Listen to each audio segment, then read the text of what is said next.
Welcome back to another episode of the Flying G Huddle, your inside look at Gladwin football. I'm Casey Campbell. I'm your host, and we are pleased to be joined live from his classroom, the Gladwin head football coach, Mark Jarsfer. Hello, welcome to the playoffs, Coach. Yes, thank you. I'm out of the comfort of my own home due to the scheduling thing, and so here I am in the classroom on a prep hour. Okay, we'll talk about this week's opponent a little bit later on. But obviously, not the best way to close out the regular season. The tough loss, 38-0 to Frankenmuth. Just kind of talk about that game. Obviously, coming into that game, a big rematch. From the D5 state championship game last year. Just give your thoughts on that. Yeah, absolutely. And so, Frankenmuth is very, very good. We knew that going in. They executed a extremely high level.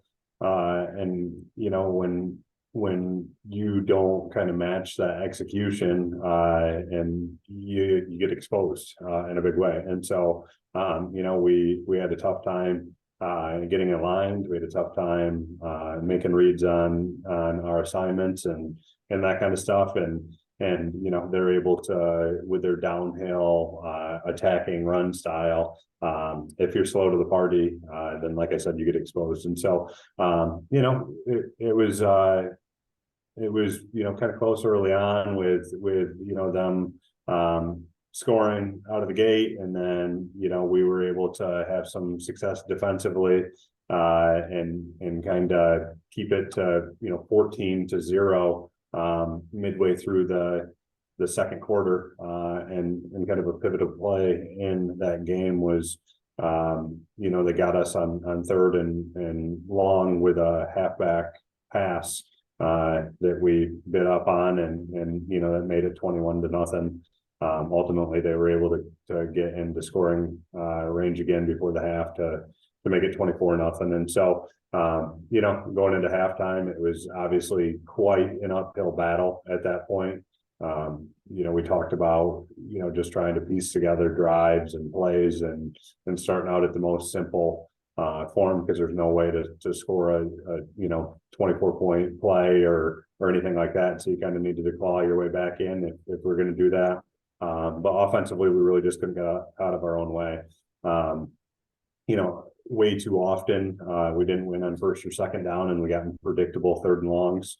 They were able to bring pressure, and we weren't able to handle it. And so, just like we talked about after the Notre Dame loss, there's things that can be learned from these types of games where you don't have a lot of success. And hopefully our guys do a good job, and I know our coaching staff is going to reiterate those points with our players and try to put us in a better position to be successful this upcoming week. And so, a lot of people would ask me if I had any regrets about scheduling these two teams, and my answer is absolutely not. You don't learn anything from beating people big. You learn things about yourself from playing the best of the best, and I truly feel that Notre Dame Prep and Frankenmuth are probably two of the top 3 or 4 teams in Division 5.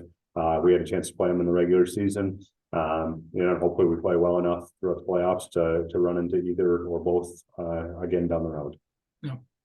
Okay, so let's as we always do every week, it's now time to award your MVPs of the week. Yeah, and so offensively, I wanted to give our MVP to Hunter McDowell. Although we didn't have a ton of offensive success this last week, it certainly wasn't due to a lack of his effort or play. He's a 3-year varsity player for us, and somebody that is extremely strong, extremely smart, 4.0 GPA kid, has high football intelligence, and just does a really good job for us on the offensive line. He's able to communicate, some of the things that he's seeing, sometimes offer solutions for issues that we're running into. If at any point we make an adjustment, he's somebody that can easily take those adjustments into the game and make them happen. And so he's our offensive MVP this week. Defensive MVP is Braden Ritchie. He had a really, really nice game at outside linebacker this week. He led us in tackles with 9 tackles. Did a phenomenal job of, setting an edge when he needed to set an edge. But more importantly, with Frankenmuth's, veer offense or triple option offense, he was responsible for taking care of the dive back in this particular week, and he did a great job squeezing down and tackling that, knowing that guy was probably not going to end up with the ball. And so just a very selfless player and selfless performance, and certainly, did his part and trying to make us successful. So he was our defensive MVP. And then our special teams MVP this week was Trace Corlew. Obviously we didn't have very much success on offense at all this week. But it wasn't because our special teams didn't set us up in good spots. Trace had 4 kick returns, I believe, that averaged 32 yards per return with a long of 66. One got us down inside the 10 that we weren't able to capitalize on.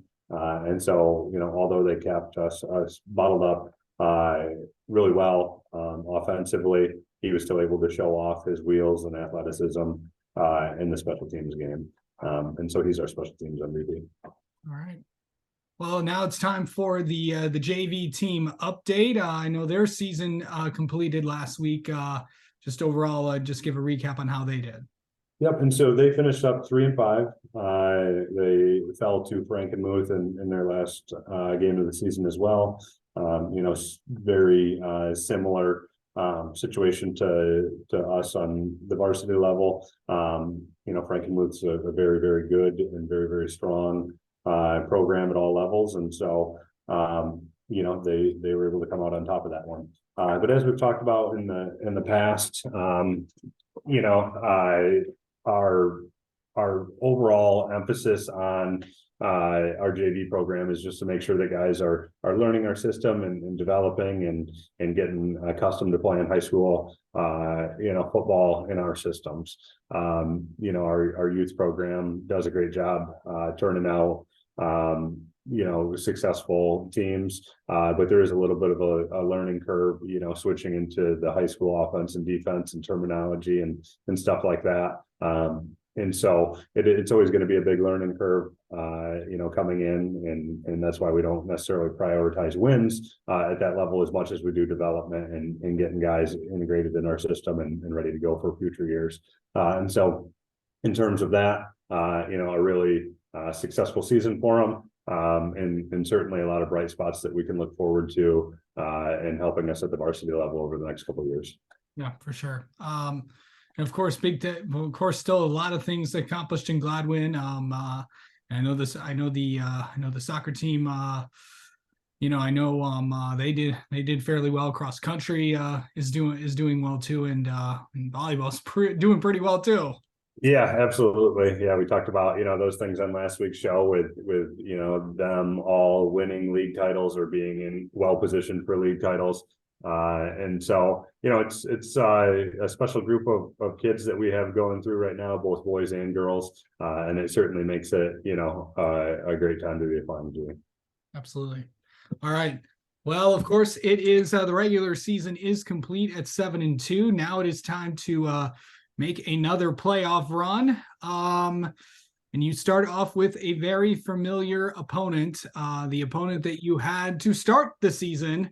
But this time, instead of Ogemaw Heights coming to you, you're going there. So Gladwin will make the travel down to Ogemaw Heights down there. So kind of just talk about, playing them again.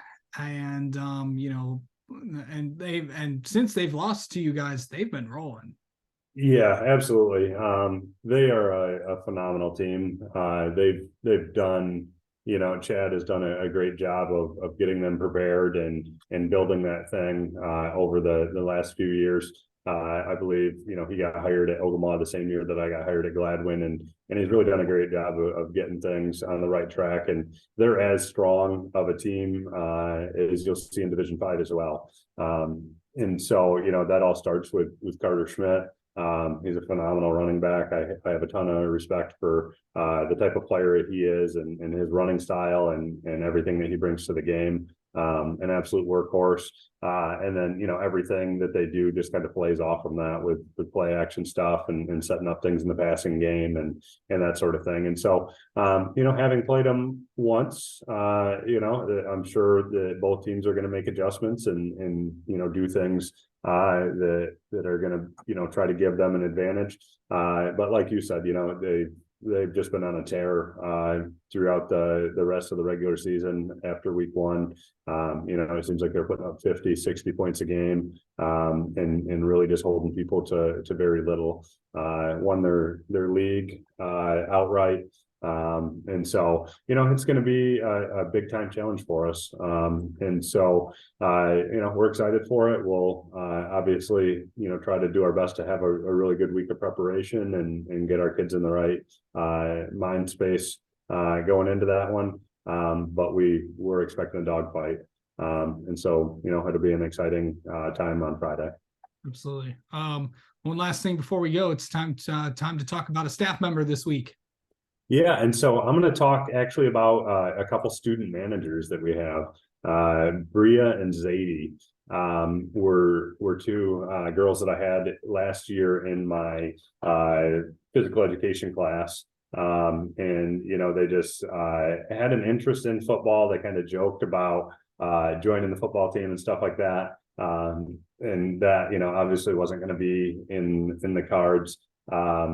And for them, but they wanted to be involved in some capacity. And so, they said, hey, maybe we could be like student managers or something like that. And so kind of took them up on it, at the end of last year, not knowing if they were going to come through or how serious they were, because I'm sure it's intimidating, coming in as a sophomore girls and being around all football guys and trying to find your way and navigate that and be of assistance and that sort of thing. But they've been phenomenal for us. And so, they do everything that a team manager would do, from helping with equipment and getting jerseys and putting together rosters and, we'll film our practices with a drone. They make sure the drone gets carried out to practice at the right time. That gets put back on the charger. They haul all the waters and stuff around at practice and really just do anything that we need them to do. Which has been awesome because, if not for them, then that responsibility would just fall on somebody else. It's not like these tests can just go, without having anybody doing them. And so it's really cool. They've had a ton of fun, I believe. And, we're excited that they're only sophomores because now that they're kind of trained and understand that the way that we operate and the things that we do and need, we'll be fortunate to have them for a couple more years. And so Bria and Zadie have been great for us and we're excited to have them on board. All right. Well, that's going to do it for this week's show. Tune in next week, regardless win or loss. We will still have a show next week. Obviously, if we'll win to preview the next matchup. If it's a loss, it'll be the season recap show. So tune in next week. It'll be probably around the same time as usual that we had to with the playoff selection show the way it is. That's why we're recording today and not yesterday. So all right. Well, for Mark Jarsfer, I'm Casey Campbell. Thank you so much. And we'll talk to you later.